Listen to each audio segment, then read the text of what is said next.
అవని పాపని స్కూల్ నుండి తీసుకురావడానికి వెళ్లి ఉంటుంది. అక్కడ పాపని ఎవరో తీసుకొని వెళ్లారు అని చెప్పడంతో అవని చాలా టెన్షన్ పడుతూ ఆటోలో ఇంటికొస్తుంది.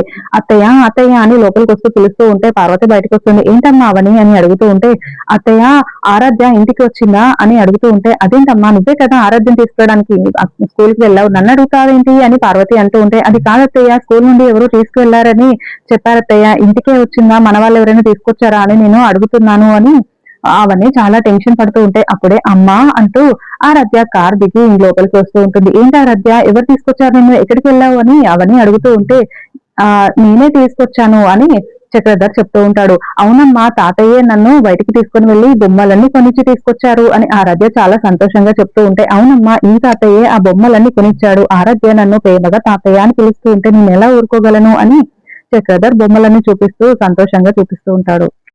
ఆరోగ్య కూడా చాలా హ్యాపీగా ఉంటే ప్రేమ అవని ఆహ్, అలా హ్యాపీగా చూస్తూ ఉంటుంది. ఆ తర్వాత ఒక సైకిల్‌ని తీసుకొని వచ్చి ఆరాధ్య ఇది నీకు సర్ప్రైజ్ అని చక్రధర్ చూపిస్తూ ఉంటే ఇంకా ఆరాధ్య చాలా హ్యాపీగా ఆ సైకిల్‌ని ఇంట్లోకి తీసుకొని వెళ్లి తొక్కుతూ చాలా హ్యాపీగా ఫీల్ అవుతూ ఉంటుంది. ఆ తర్వాత అవని నాన్న భోజనం చేద్దురు గాని రండి అని అందరిని పిలుస్తూ ఉంటుంది. ఇంకా అలా అవని అందరిని కూర్చొని తింటూ ఉంటే అవని, పార్వతి ఇద్దరు వడ్డిస్తూ ఉంటారు. పల్లవి పక్కన నించొని చూస్తూ ఉంటుంది. అలా తింటూ ఉండగా చక్రధర్‌కి పొలమారుతుంది. దాంతో అవని చాలా టెన్షన్ పడుతూ "నాన్న, నాన్న వాటర్ తాగండి" అని తల మీద తడుతూ వాటర్ తాగిస్తూ ఉంటే ఇదంతా చూస్తున్న పల్లవికి చాలా కోపమొచ్చి పిడికిలి బిగించి మరి ఏంటి ఇలా జరుగుతుంది అని అనుకుంటూ చాలా మండిపడుతూ ఉంటుంది.